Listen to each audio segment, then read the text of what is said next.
não parar, não precipitar e não retroceder. Então dizer para esse cara, sabe quando nós vamos parar? Nunca. Nunca na sua porca vida. Né?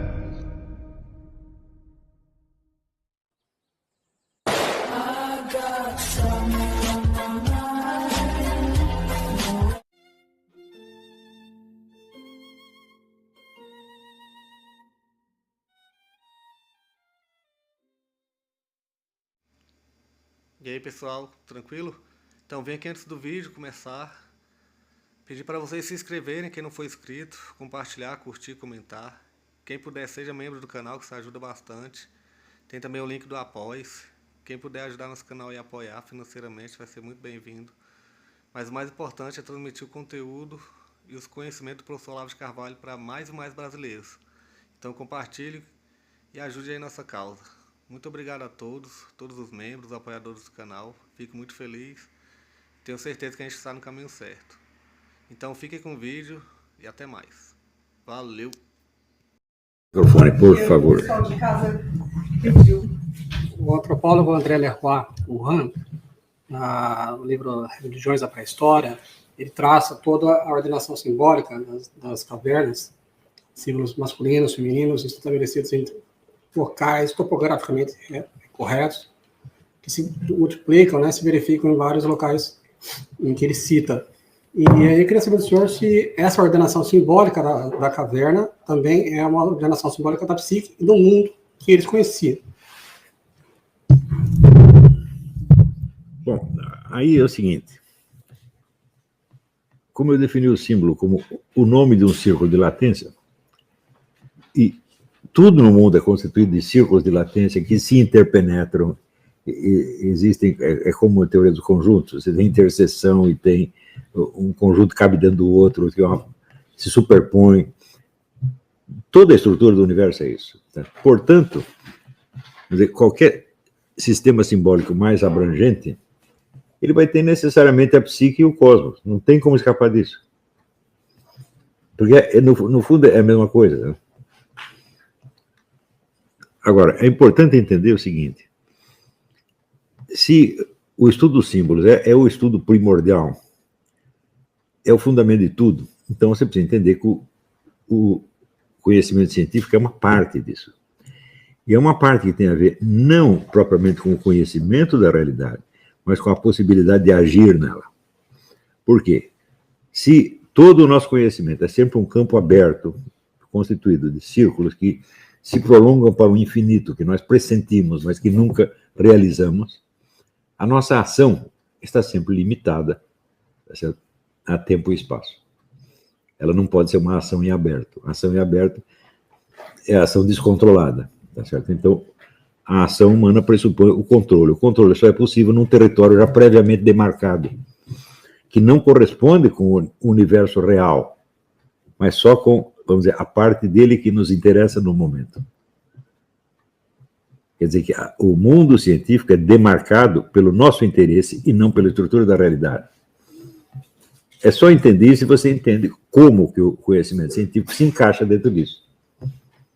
Mas, se você pensar bem, a própria ciência, ela também é um círculo de latência, porque você não sabe onde ela vai terminar.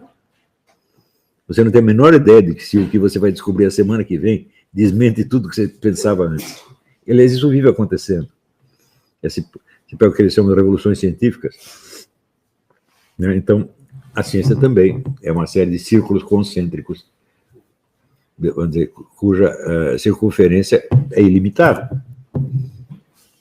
Por isto mesmo, é isso que, para mim, me parece a suprema contradição, que a ciência se afirma como uma atividade permanentemente crítica e, portanto, exatamente como um círculo de latência, mas, ao mesmo tempo, ela pretende ter uma autoridade pública. E ela pretende ser o árbitro da realidade. Hoje mesmo eu estava vendo o debate do Jordan Peterson com Sam Harris.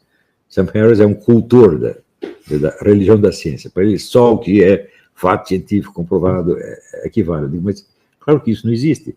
Não há fato científico comprovado. Ele está comprovado por enquanto, mas daqui a pouco pode ser impugnado. Né? Então, se a ciência ela é uma atividade permanentemente crítica, então não tem sentido você proclamá-la como autoridade para decidir o que é real e o que é irreal. Elas podem dizer, olha, o que nós sabemos até agora é isso, mas pode ser outra coisa. Quer dizer, a própria natureza da atividade científica sugere a modéstia das suas pretensões, mas quanto mais ela progride, maior são as suas pretensões de autoridade.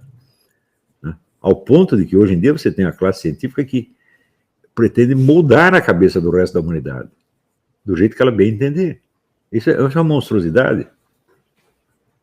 Quer dizer, você praticamente está tampando o universo real. Você só pode perceber aquilo que a classe científica permitiu. É claro que é uma coisa alucinatória. E esse, se você quer saber, esse é o maior problema de hoje em dia, porque todos os sistemas tirânicos, totalitários que existem, todos eles se baseiam na ciência. O instrumento deles é a ciência. No século XIX havia os pensadores progressistas, como o próprio Ernesto Renan, que eu citei agora mesmo, imaginava assim, né? Ele tem um livro, L'Avenir de l'Intelligence, o futuro da inteligência, né? L'Avenir de la Science. E acreditava que esse progresso infinito da ciência inauguraria uma era de liberdade, democracia, etc. Isso é absolutamente impossível. Né? A ciência só pode restringir a liberdade, não aumentá-la. Não tem como aumentar. Então tem que ser, vamos dizer, uma restrição parcial e consentida. Quer dizer, você aceita não fazer certas coisas porque, no momento, aquilo não combina com a mentalidade científica vigente, mas é uma coisa provisória. Se você vira, por exemplo, a própria ciência, ela limita, de certo modo, a sua própria autoridade quando esta autoridade se torna desafiadora para ela mesma. Por exemplo, quando hoje em dia você tem provas inequívocas de que há diferenças brutais de QI entre diferentes grupos étnicos. Não é isso? E, evidentemente, há uma associação entre o QI baixo e o alto nível de criminalidade. Mas você não pode dizer isso em público, o cientista não pode dizer isso em público, senão vai ser chamado de racista. Então, ele é obrigado a negar os próprios resultados da sua ciência. Eu digo, por que ele ficou assim? Bom, foram vocês que arrumaram esse problema, não fui eu.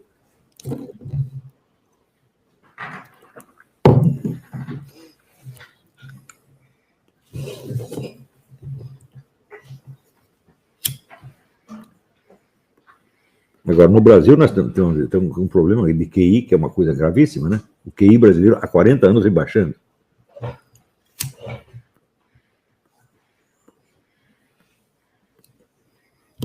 Qual está sendo medido para a gente por testes. Afirmar isso? Por testes. Porque lembra que você disse que os testes não são bons?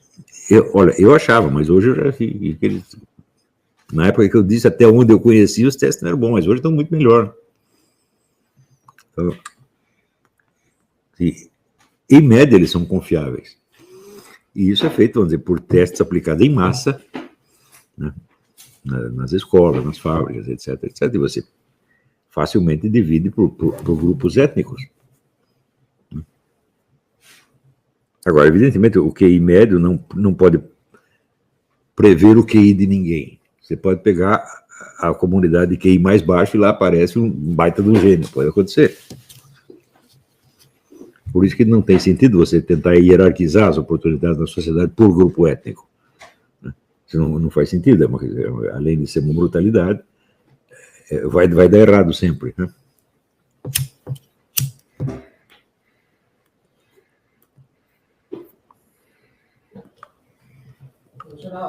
No livro do Bertrand Russell, a perspectiva científica, o senhor já analisou em algumas aulas, né? Mostra claramente, o senhor fala que o caráter psicopático, né, do pensamento dele, né? Sim. Está claro, é bem evidente isso. Né? Não, esse era completamente biruta. E ele foi um grande matemático, mas a filosofia dele realmente não vale nada, não vejo nada ali. Olavo, precisa repetir a pergunta porque o pessoal não está entendendo nada. Por quê? Não, porque se você responde sem a pessoa... Não, mas ainda é dentro da mesma pergunta. Tá.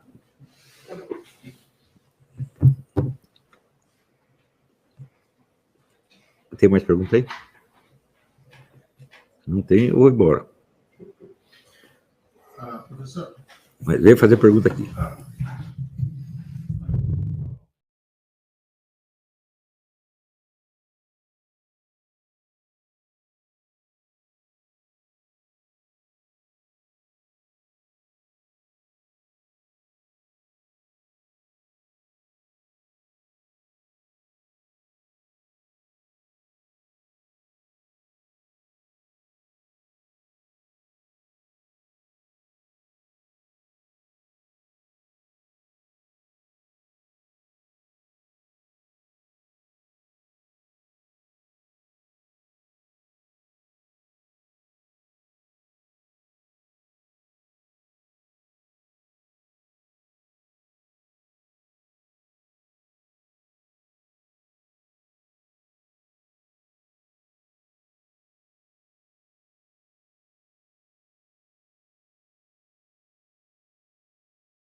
Chegamos a mais um final de uma aula, de um vídeo. Espero que tenham gostado. Quem não se inscreveu ainda, se inscreva, compartilhe, comente. Ajude o nosso canal, apoie, seja membro. E ajude o nosso canal a chegar a cada dia a mais brasileiros que precisam muito do conhecimento do professor Olavo de Carvalho. Então é isso aí, fique com Deus, até o próximo. Valeu! Então é isso aí, pessoal. Que é o nosso canal, que são alguns livros que eu já li. A maioria foi doação, mas alguns eu adquiri, professor Olavo de Carvalho. Alguns livros se perderam aí que eu emprestei, professor Alexandre Costa, a Bíblia Sagrada. 10 lições sobre Karl Marx. Indico a não ler esse livro, que é muito ruim mesmo.